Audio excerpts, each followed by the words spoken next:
Is your child constantly comparing themselves to other kids, feeling like they are just not good enough? Their self-esteem struggles are rooted in something that you can help them change. In this video, I'm going to share 5 of my top tips that you as a parent can start implementing to help your child feel more confident and start to see the value within themselves. I'm Lisa, a child behavior expert and a parent coach. I have over a decade of experience as a pediatric occupational therapist. On my channel, my goal and mission is to empower parents like yourself with science-backed strategies that are going to help support you, make you feel more confident in raising your child. With the right knowledge and tools, you can raise a resilient and confident child who thrives at school, home, and in life. So you're starting to notice that your child's self-esteem is getting lower and lower. They're starting to avoid things. They don't want to try.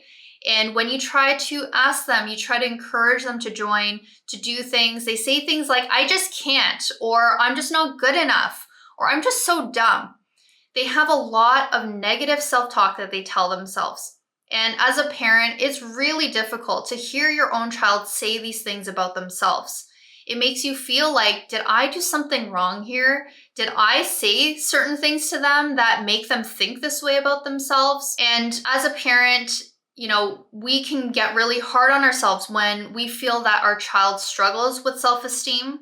We start to take a lot of this stuff personally, and it starts to impact us. Our own mental health starts to go down along with theirs. And so what we see when kids are struggling with self-esteem and self-worth issues, that a lot of this is a family thing where everyone is experiencing a lot of struggles with your one child, and it starts to branch out to the other members of the family. As you notice your child's self-esteem is starting to go lower and lower, it is so vital that you do something about this. Child self-esteem and self-worth does not just develop on its own. When your child struggles, they need support.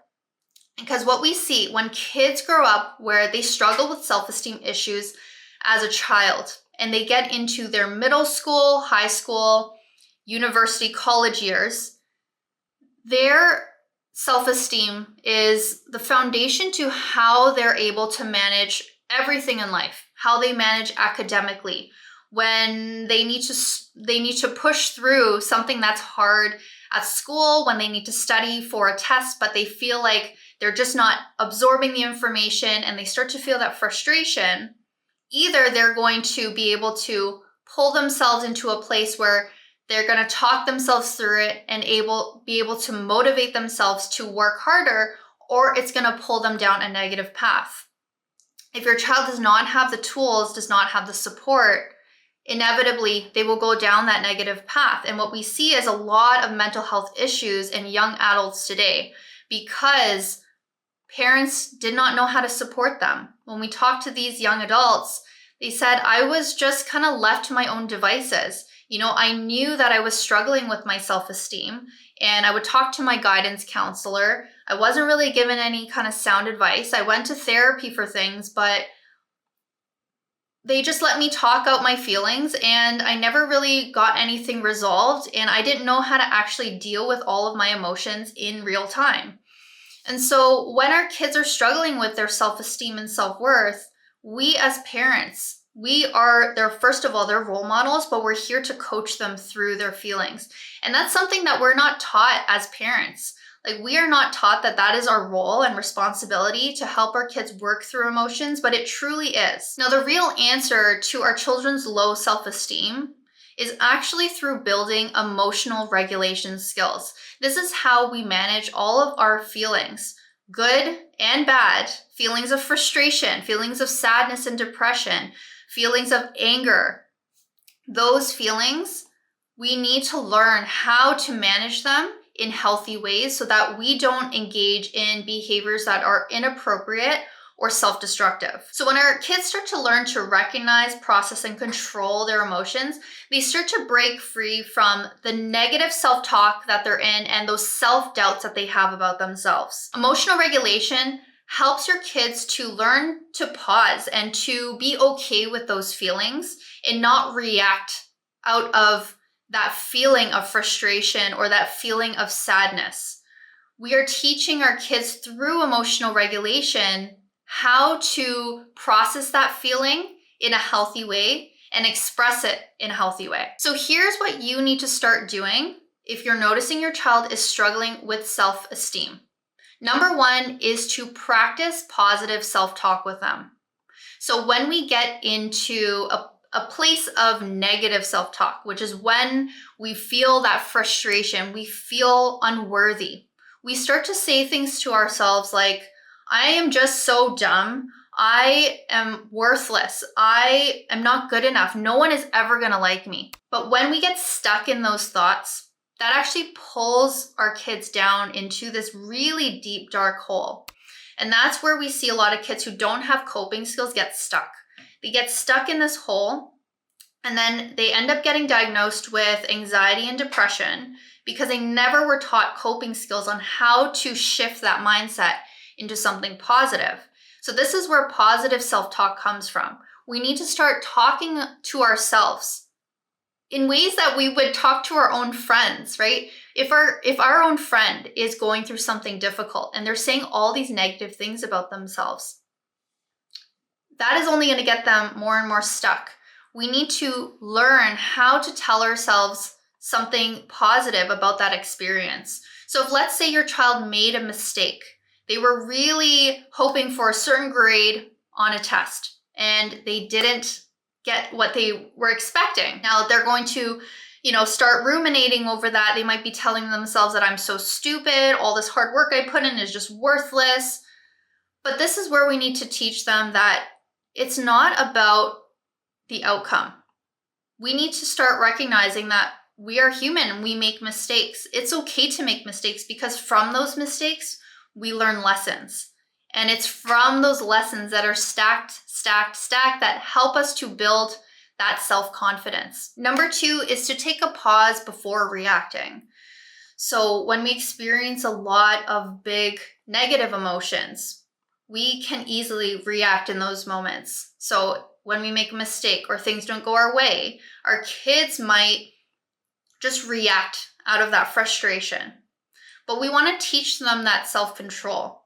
Teaching them that self-control is by working through a pause, learning how to sit with that feeling and learning to be okay with that, and helping our bodies to regulate itself too, because when we feel negative emotions, our nervous systems activate.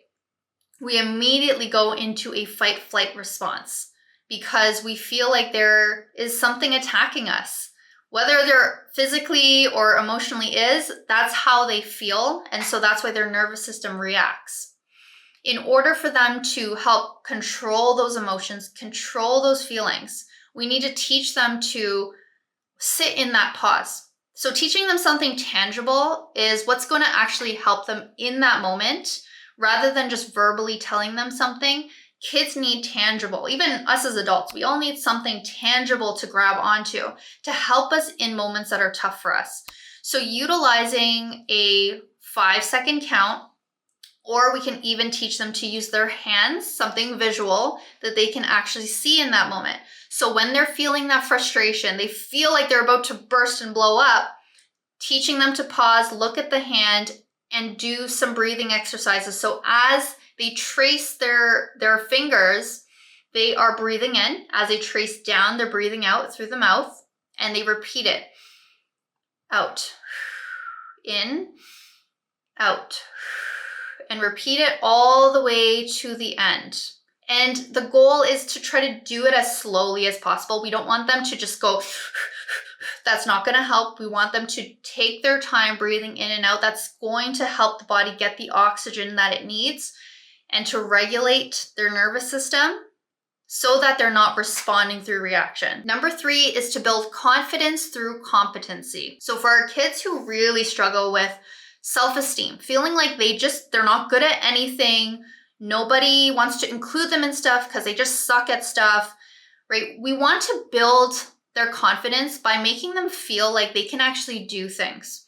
And if we don't include our kids in day-to-day stuff to make them feel like they are worthy, especially in our own homes, that is the foundation. Your home environment is where they first learn to build their own confidence. So in your home, You want to start including them in daily things to help them feel like they are a valued player in your family.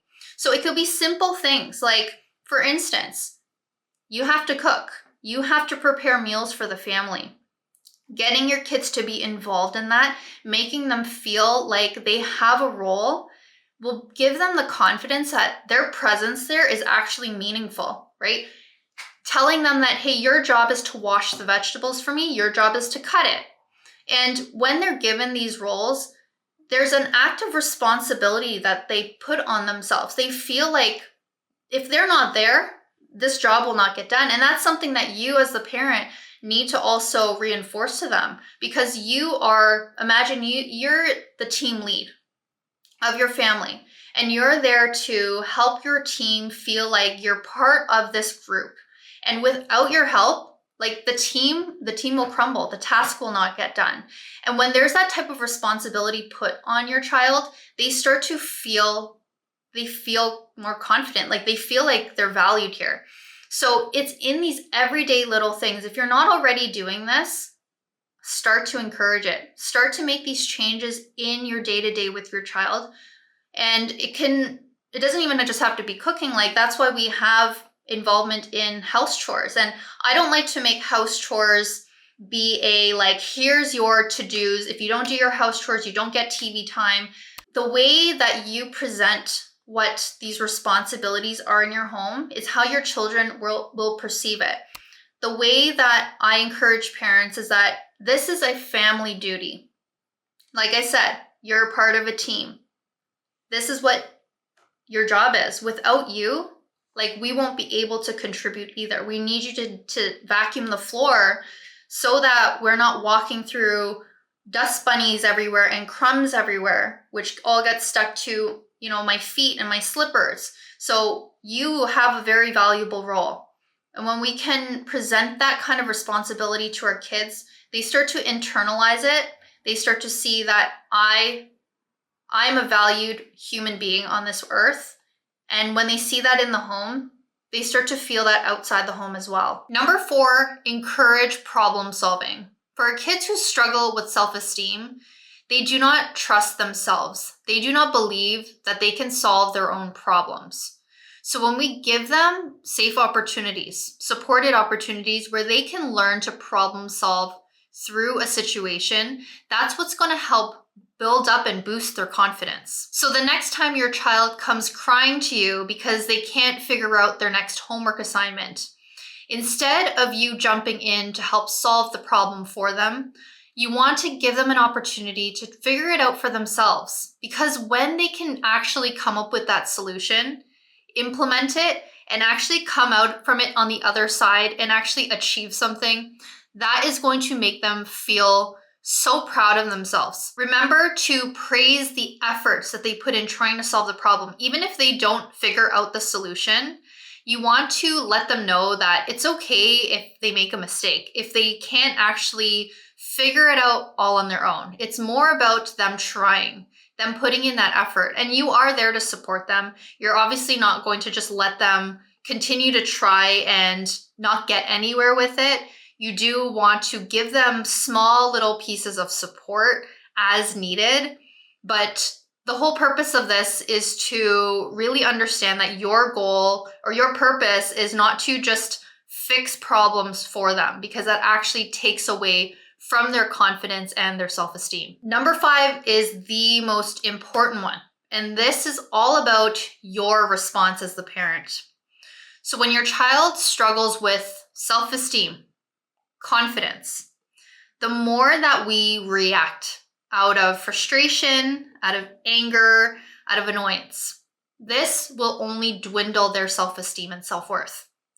We need to remember when they are struggling, when they are not feeling good about themselves, the more that we try to overpower them with our own emotions, it belittles all those feelings even more. And so what we need to do in that moment is learn to regulate ourselves. So I've been talking about emotional regulation for your kids and how that's the skill that they need to build up their self-esteem and self-worth. But emotional regulation is something that every human needs to develop. especially as a parent, we need to hone in on our skills in emotional regulation. We need to know how to control our emotions. When we see our child frustrated, if we always feel frustrated right back at them, we get angry because they're having a meltdown over something, that will not support their own emotional regulation skills. So being calm in those moments, I know it can be hard. I've seen it all the time with parents where they've just been dealing with a lot of frustration.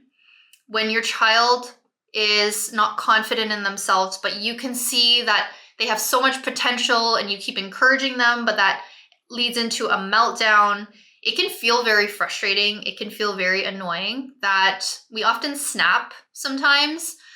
That is normal, but we also need to be mindful and work on ourselves and work on our reactions. So as a parent, if you're noticing that you are reactive, what you need to do is implement learning how to control your emotions by taking a pause. Back to point number 2 about pausing before reacting, right? If you notice that you jump right in there with your reactions, learn to hold it back.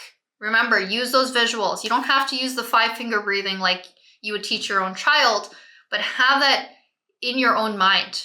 Think about taking a breath, feeling those feelings of frustration and anger, but letting it pass through you and letting the breath help you work through those feelings. So with all that to say, parental mindset, your attitude, how you react to your children, that is the key factor in how your child will learn to emotionally regulate themselves.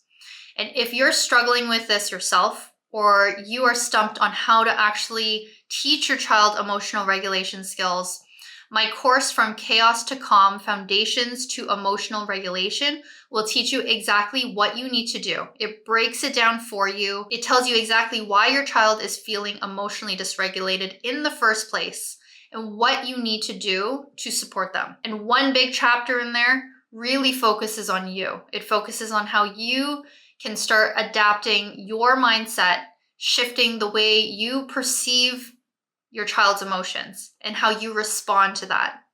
Because when you can make that transformational shift for yourself, you will start to see your child's meltdowns decrease and you'll start to see their confidence increase. And that's ultimately what you want to do as a parent, is to lay the foundation for high self-esteem, high self-worth, because that is what's going to take your child far in life as they enter the real world, as they start to have more responsibilities, as they start to create more meaningful relationships in their life. It all comes down to the foundations of what emotional regulation skills you taught them that is going to help them through all of life's ups and downs that will come, that will hit them. You need to equip your child with those tools so that they have a strong self-esteem and self-worth that is going to help them thrive throughout life. So if you're ready to make this transformative shift, you can check out all the information about my course in the description box below. Thank you so much for watching. I hope you found this video informative. Remember to like and subscribe to my channel, and I will see you guys on the next one.